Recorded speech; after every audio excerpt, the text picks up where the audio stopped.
Bonjour Éric Cantona. Bonjour. Merci beaucoup d'être avec nous. Vous avez publié Mon carnet. C'est sorti chez Flammarion en novembre dernier. C'est un carnet de dessins. Il y a une expression que j'aime bien du rappeur Booba, c'est un puzzle de mots et de pensées. Et en fait, c'est ça. C'est un puzzle de mots et de pensées. On a l'impression qu'aujourd'hui, c'est un acte de liberté de faire ce genre de livre. C'est un acte de liberté, c'est une forme de résistance aussi, quoi. Voilà, résistance au monde qui nous entoure. Après, chacun... L'important, c'est de trouver sa place, quoi. C'est comme l'éducation des enfants. C'est pas, il faut faire ça, il faut faire ci.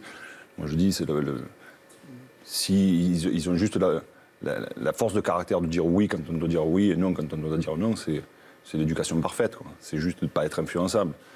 On parlera de liberté dans un instant, c'est la thématique centrale de cette émission. Mais s'il y a des gens qui ne savent pas qui est Éric Cantona, voici votre CV vidéo.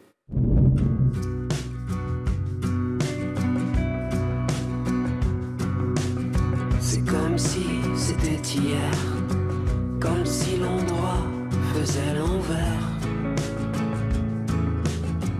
comme si les images s'arrêtaient. Et but de Cantona. Sans rien. C'est comme si c'était le moment, comme si l'après était l'avant, comme si qui sera était, et que la mécanique s'essoufflait. Le temps passe, on l'évite, ne passons pas trop vite. I'm not man. I am Cantona. Ne passons pas trop vite.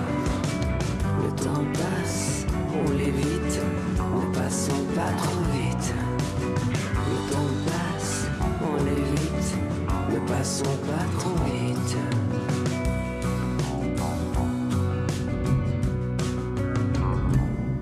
La musique qu'on vient d'entendre, on vous a grillé ouvertement dans cette émission, c'est vous qui l'avez écrite. Pourquoi sous pseudonyme ? Pseudonyme, parce que c'est compliqué, parce que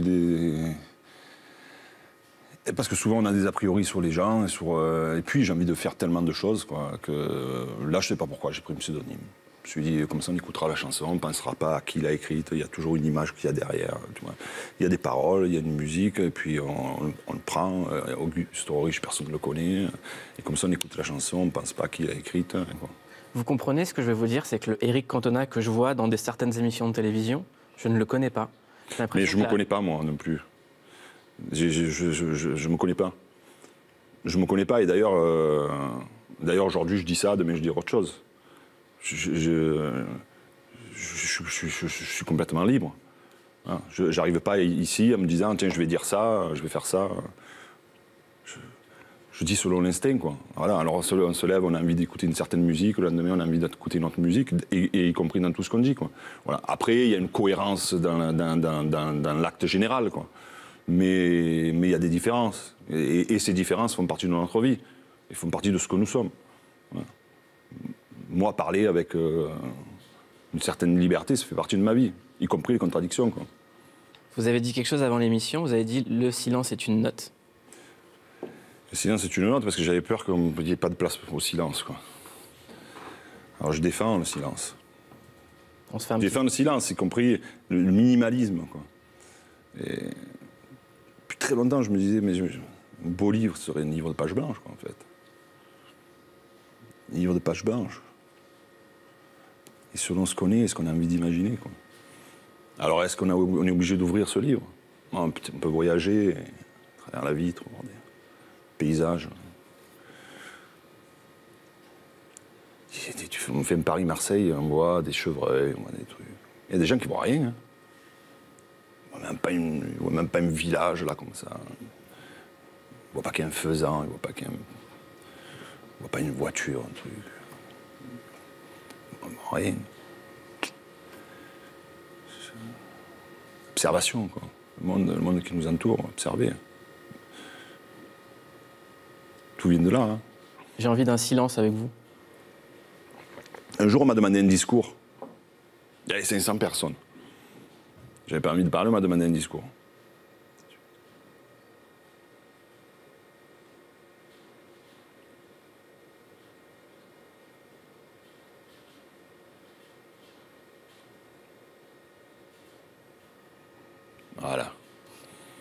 Vous avez imaginé pendant 2 minutes ce que vous vouliez.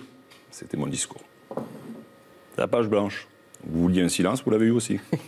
Merci pour ce silence. Vous ne demandez pas que le droit au silence. Vous êtes aussi quelqu'un qui en a marre des frontières, qui se bat contre ça, contre les nationalités, contre les identités. Et à l'heure où on parle, l'humanité vit actuellement le flux migratoire le plus important depuis la Seconde Guerre mondiale. On parle de plus de 65 millions de femmes et d'hommes, d'enfants qui ont dû quitter leur pays pour fuir la famine, les bouleversements climatiques, le terrorisme et la guerre.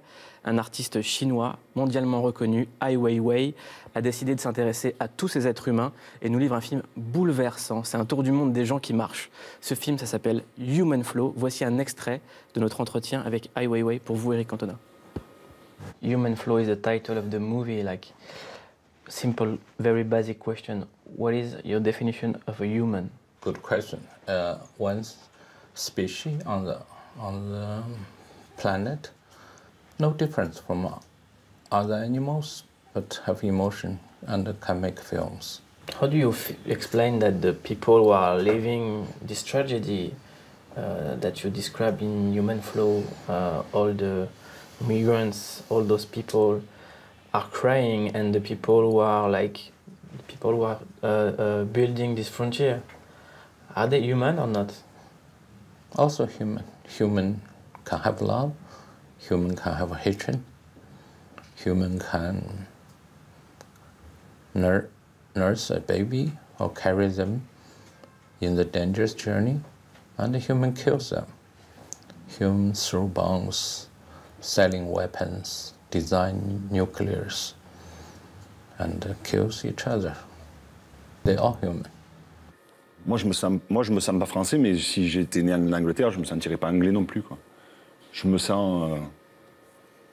je suis un être humain et je vis avec des êtres humains, quels qu'ils soient, d'où qu'ils viennent, quoi. Je ne me dis pas ils viennent de tel pays. Je n'ai pas envie de cloisonner les trucs, ni dans les régions, ni dans ce qu'on veut. Mais finalement, c'est peut-être ça l'esprit français. On vient de l'univers.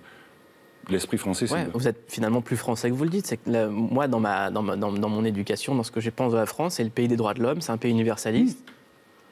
C'est un pays extraordinaire, la France. Mais, moi, il y a des discours que je n'ai pas envie d'entendre. Lesquels ? J'ai pas envie d'entendre, ils sont chez eux, ils sont pas chez eux, ils sont ci, ils sont là.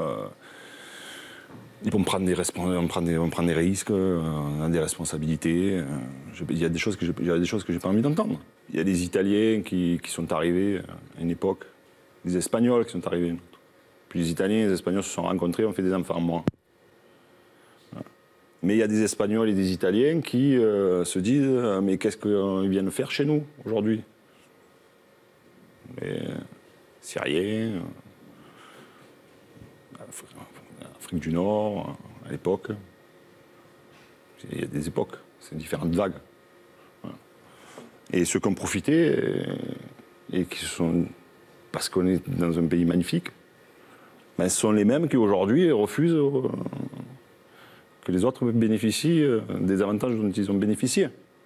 Vous savez que vous avez un surnom avec mes potes, on vous appelle Eric la légende. Ah oui. Ouais, parce que pour nous, vous êtes rentré dans la légende en 2010, quand vous avez lancé cet appel qui était clair, net et précis. C'est pas compliqué. Au lieu d'aller dans la rue, faire des kilomètres avec sa voiture, tu vas à la banque de ton village et tu retires ton argent. Et s'il y a 20 millions de gens qui retirent leur argent, le système s'écroule. Pas d'armes, pas de sang, rien du tout. À la Spadjari. Eric la légende. C'était l'époque des retraites, il y avait 2 ou 3 millions de gens dans la rue. Et ils attendaient qu'ils finissent, ils attendaient qu'ils se fatiguent. Politique. En tout cas, demain, il n'y aura peut-être pas de Spadjari, on ne pourra peut-être pas tous retirer notre argent, parce que l'argent va peut-être disparaître. C'est peut-être la fin du cash et la fin de l'espèce. Et Camille Desserre a enquêté là-dessus. La marginalisation du cash est la plus profonde révolution sur l'argent depuis 27 siècles. Tout le monde veut y aller. Les États veulent y aller, les banques veulent y aller, les grands commerçants veulent y aller, et même les particuliers veulent y aller. Les banques ont supprimé les distributeurs les uns après les autres. Ici, on peut tout payer électroniquement. Le journal des sans-abri, vous pouvez payer par virement. Paytm, une entreprise de transactions en ligne. Elle permet de faire des achats avec un simple téléphone portable. Ce fleuriste a perdu la moitié de son chiffre d'affaires parce que les gens ne peuvent plus payer en liquide. Cash is going out of fashion in China. Replacing it is the digital wallet. Vous avez également le Kenya, qui est un précurseur qui a commencé du fait du manque d'infrastructures bancaires au Kenya, qui a progressivement instauré le paiement par téléphone mobile. On pourrait dire depuis une douzaine d'années, on a des réflexions autour éventuellement de la disparition du cash. Et plus près de nous, on a des pays comme le Danemark, la Suède, ou plus près de nous dans le temps, ou la Corée du Sud, qui sont en train de réfléchir à la disparition du cash dans leur pays.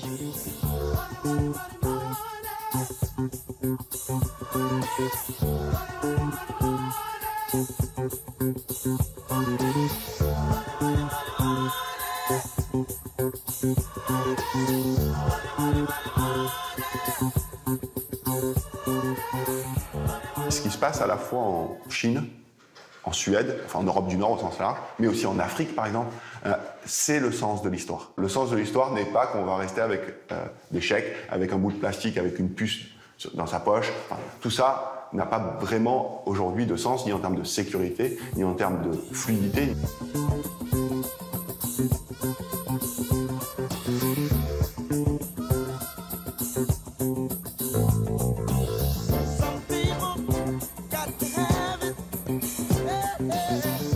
La limitation du cash, c'est une manière de lutter contre la fraude fiscale, contre la corruption, contre tous ces trafics qui ont besoin de cet argent sale.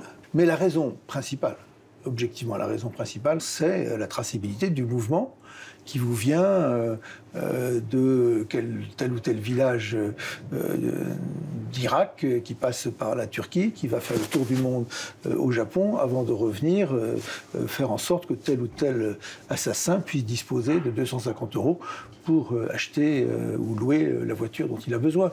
Donc cette traçabilité, elle n'est pas faite pour viser chacun d'entre nous, ça n'aurait aucun intérêt. Elle est faite pour permettre aujourd'hui de resserrer les mailles et lutter contre ces grands fléaux que sont aujourd'hui, par exemple, le terrorisme.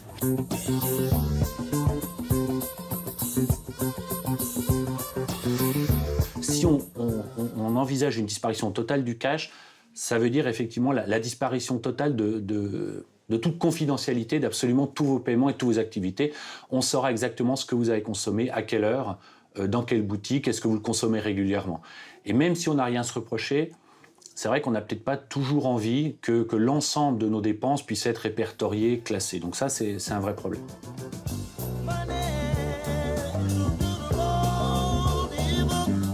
L'État ne contrôle plus l'argent puisqu'il y a des nouvelles organisations qui créent des nouvelles formes d'argent. On voit bien que les géants du numérique veulent dépasser les États, sont des acteurs qui agissent sur la terre entière. Avoir sa propre monnaie, c'est le début de la puissance étatique.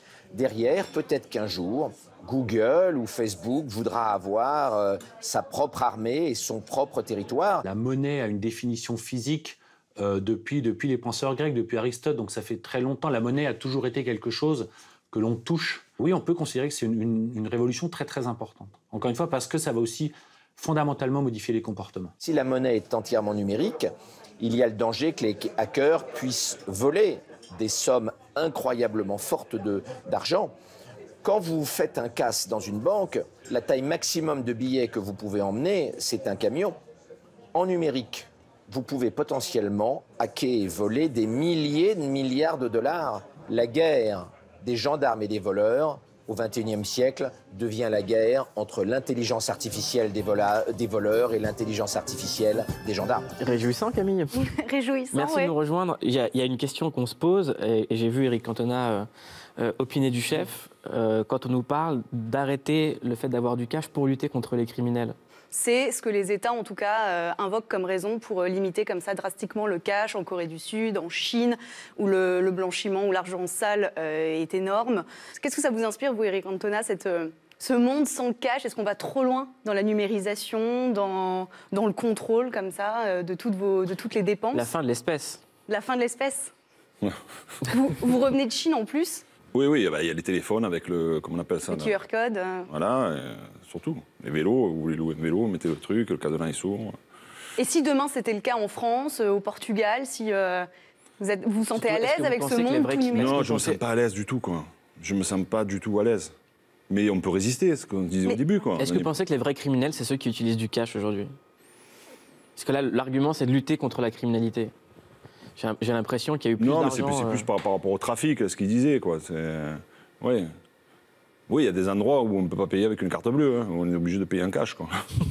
Donc il faut bien qu'à un moment donné, il doit y avoir des trucs, quoi. Bah, en Europe, de toute manière, le billet de 500 €, à la fin de l'année, il va arrêter d'être émis pour lutter justement, parce que le billet de 500 €, finalement, tout le monde le dit, personne ne le voit jamais, et c'est essentiellement dans... Mais aussi, il y a des monnaies virtuelles aussi. Comment on appelle? Le bitcoin. Crypto-monnaie. Bitcoin, oui, et puis il y en a d'autres qui se créent. Il y a les mecs, ils achètent des monnaies qui sont plus qui fluctuent, c'est comme ça qu'on dit? Ouais. Voilà, le dollar, le machin, ici et là, il y a un truc qui n'existe pas. Mais vous dites on peut résister, enfin, la solution c'est quoi? Il faut un réveil citoyen, une sorte d'appel? Non, mais on peut résister chacun de son côté, c'est comme à la télévision, j'ai 300 chaînes de télévision, si je zappe, je passe... Non, si je sais ce que je veux regarder, on peut résister à tout, on n'est pas obligé d'avoir la télévision d'ailleurs, pas obligé d'avoir 300 chaînes non plus, pas obligé d'avoir un téléphone, c'est pas une obligation. Je veux dire, on n'est pas... Bon, par contre, aujourd'hui, si on n'a pas Internet... Ce qui me fait rire, c'est quand on reçoit des factures genre d'Orange, quoi, vous voyez. Et ils vous disent sur l'enveloppe, pensez à l'environnement, quoi. Allez sur le site, quoi. Orange qui pense à l'environnement, quoi. Ces grosses boîtes, là, comme ça, qui pensent... D'un coup, ils pensent à l'environnement, quoi. Bah, c'est juste qu'il faut des gens qui envoient des enveloppes, quoi. Donc, s'ils peuvent les mettre de côté, faire des économies, c'est bien. Donc, pendant qu'on passe à l'environnement, ils pensent à leur économie. Voilà. Donc on essaie de résister comme ça. Mais c'est vrai que si on n'a pas un site internet, aujourd'hui c'est difficile de vivre. Comme si on n'a pas de carte bleue, on ne peut pas réserver un hôtel, on ne peut pas réserver un billet d'avion, on ne peut rien réserver. Et puis si on ne réserve pas, on n'a rien. Donc oui, ça a commencé là, de la puce. Vous êtes sur les réseaux sociaux, vous? Non. Non. Non. Non. Comme quoi, on peut résister, quoi. C'est important de pouvoir résister. C'est pas une obligation, tout ça. Hein. Pas un truc, on ne met pas un calibre sur la tempe. Hein. Mais il y a des choses qu'on est obligé de les avoir. Une carte bleue, on est obligé d'avoir une carte bleue. On est obligé. On est obligé si on voyage, si on voyage des trucs. Mais si on vit dans un village, on n'est pas obligé. C'est-à-dire que on crée des trucs pour être dépendant. Malgré tout, pour qu'on devienne dépendant. Voilà. On peut résister jusqu'à ce qu'il y ait une petite ouverture, qu'on ne soit pas trop, quand même, gêné, quoi.